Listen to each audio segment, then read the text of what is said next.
Neighbours, entitled Bad Neighbours in Australia, stars Seth Rogen, Zac Efron, Dave Franco and Christopher McLovin, Superbad, right? And it's directed by Nicholas Stoller, who's responsible for Forgetting Sarah Marshall and Get Him to the Greek. I liked both of them. They're funny films, and at times they're heartfelt. He's also done The 5-Year Engagement, which also looks pretty good. And I've heard some good things about it. I wouldn't mind seeing it. We'll get to how good this is in a minute. The premise is that a young married couple, played by Seth Rogen and Rose Byrne, are raising a newborn baby daughter.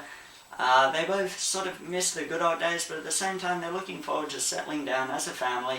All of a sudden, a fraternity led by Zac Efron and Dave Franco move in next door. The two neighbours try to get along, but the fraternity, they have these wild parties, and the two sets of neighbours end up in various ways trying to prank each other and do things to make the other move out. This all sounds like a really fun premise, and sometimes I do really like these rude, gross-out comedies. Sometimes they do it well, and some don't. Neighbours received a lot of hype. Seth Rogen and Zac Efron sounded like an unusual combo, and to some extent I was looking forward to seeing this, I really was. But, and maybe I'm alone on this one, but this movie is just, it's awful. Let's get to all the bad things first, get all the shit out of the way, and then we'll discuss the very few sort of remotely alright things about the film. Like I said, this movie, it's awful. Just imagine you've had a night out, clubbing, pub crawling, whatever. It's you've had quite a few drinks, and it's 3 AM, and you and your friends decide that it's time to head home. You arrive home in a responsible, orderly fashion. You're all feeling quite groggy, quite dizzy, and you're not really ready to go to bed yet because you will have bed spins. So you all decide to just veg out and pop in a movie. This is where Neighbours might come in. This is the only viewing environment that would pertain to Neighbours. Neighbours is a bed spin movie. I've only been at clubbing / pub crawling a grand total of 2 times. That way I can avoid coming home feeling like shit, and I can avoid movies like this. Shit. The script and dialogue in this movie feels like it was written by a perverted, prepubescent 14-year-old boy, and the other half feels like it was written by a guy desperately trying to squeeze out 27 terrible little jokes and one-liners and punchlines per sentence. Because of this, none of these characters feel real at all. They're all just stand-ins for this puerile script to be transferred to the screen. It is so bad. By the way guys, there will be no clips for this review of the film Neighbours because I don't think I could find a clip that would portray the film in good light if I tried.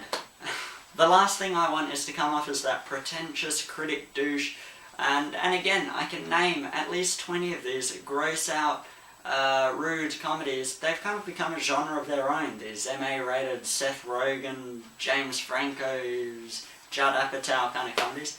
I can probably name about 20 of them that I really like and that are really good. There's really hardly any that I think are complete rubbish, but boy is this one of them. We're supposed to believe that these frat boys are unemployed, but judging by the set pieces and the apparatus of some of the parties they have, they'd surely have to be as rich as Snoop Dogg. Zac Efron's a party animal in the film, but you gotta wonder how he fits in the partying and the consumption of illicit substances and alcohol in between his gym routine and protein shakes. The guy's ripped, or maybe he's on roids or juicing, whatever the kids call it these days, steroids. But I'm not going to be hating on Efron here because in all honesty he's the best thing in the film. Yeah, when Efron is the best thing in the film, well that just speaks for itself. But yeah, he's a character who's not sure what he's going to do with his life, he's not sure what the future holds, which I can relate to because right now I am in a very similar position. All I've seen Efron in is Are We Officially Dating, entitled That Awkward Moment in the US, and it wasn't a terrible movie, it was pretty alright. And you know what? I don't hate the guy. He's not Miley Cyrus or Justin Bieber. He's just a famous ladies man who stars in some mediocre comedies and occasionally some awful ones. It's the film that he's in that sucks. This movie sucks. Rose Byrne's an alright actress, but even she adds nothing to the film, despite her speaking in her Australian accent. Yeah, she just has nothing to do with this abysmal script she has to work with.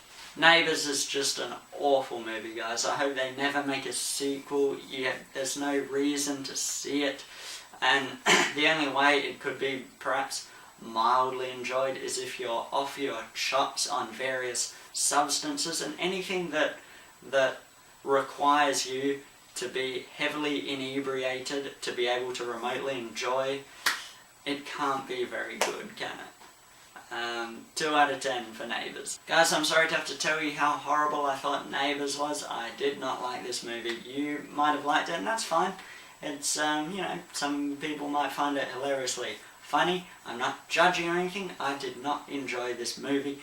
But yeah, feel free to subscribe anyway and comment below. Let me know anything you want. If you thought Neighbours was a funny film, or if you thought it was pretty poor.